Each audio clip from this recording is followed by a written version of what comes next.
प्रणाम। मैं यदुवंशी। गंगा जमुना समेत दुनिया के 46% जल क्षेत्र प्रदूषित।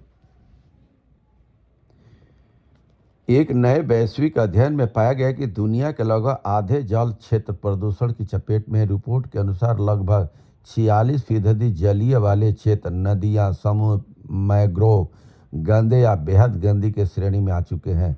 शोधकर्ताओं ने कचरे के लिए प्रमुख रूप से प्लास्टिक और सिगरेट के टुकड़ों को जिम्मेदार ठहराया है। यह अध्ययन ब्राजील की फेडरल यूनिवर्सिटी ऑफ साओ फाउलो के वैज्ञानिकों ने दुनिया के 52 देशों में किया है। वैश्विक रिकॉर्ड का विश्लेषण शोधकर्ताओं ने पिछले एक दशक में कुल 6049 वैश्विक रिकॉर्ड्स का विश्लेषण किया।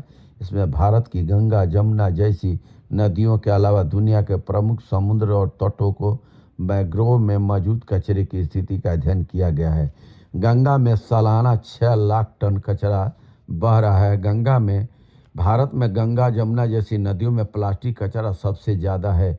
इसके अनुसार गंगा नदी सालाना 1.15 लाख से 6 लाख टन के बीच प्लास्टिक कचरा बंगाल की खाड़ी में बहा ले जाती है।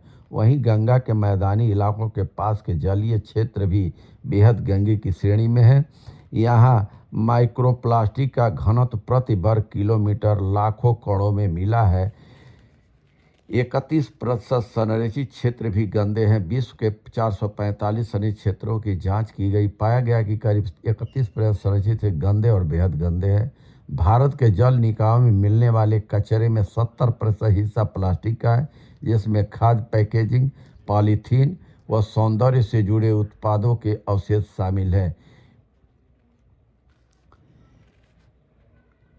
इनका योगदान सबसे ज़्यादा है नदियों को दूषित करने में।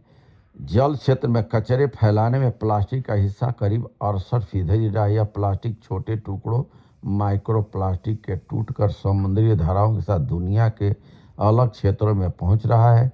सिगरेट प्रदूषण फैलाने में 11% हिस्सा सिगरेट के फिल्टर का दर्ज हुआ। यह छोटे दिखते हैं, लेकिन पानी में 150 से अधिक जहरीले पदार्थ छोड़ सकते हैं।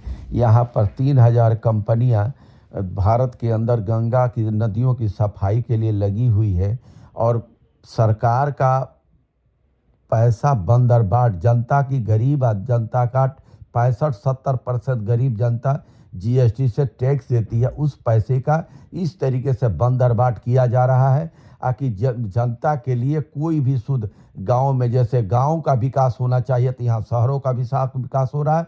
और शहरों की जितनी गंदगी, नदी नाला गंदा जितना भी है, सब नदियों में जा रहा है और गांव को एक तरह से उजाड़ा जा रहा है। गांव को जब तक संवारा नहीं जाए, महात्मा गांधी की नीति के वजह कि गांव जब तक आबाद नहीं होगा, शहर को बसाने से कोई फायदा नहीं है, क्योंकि जितनी शहर बसेगी उतने ही हमारा पानी का प्रदूषण होता बढ़ता जाएगा, नदियाँ हमारी गंदी होती चली जाएंगी। गांव में जब गांव में एक तरह से झील, कुआं, तालाब इस तरीके से बना है कि जल स्रोत बना रहे और बारिश का पानी जितना इकट्ठा हम कर सकते हैं उतना हम रोके, समुद्र में जाने न दे। और जितना भी गंदगी प्लास्टिक कंपनियां जितनी फैक्ट्रियों की वजह से निकल रहा है उसको संरक्षण करें, उसकी कंट्रोल करें, तभी नदियां हमारी शुद्ध होगी। और सीवर का पानी अलग से उसकी व्यवस्था किया जाए, नदियों में न जाए, तभी जा करके वो बात बनी। बहुत बहुत धन्यवाद। नमस्कार, प्रणाम।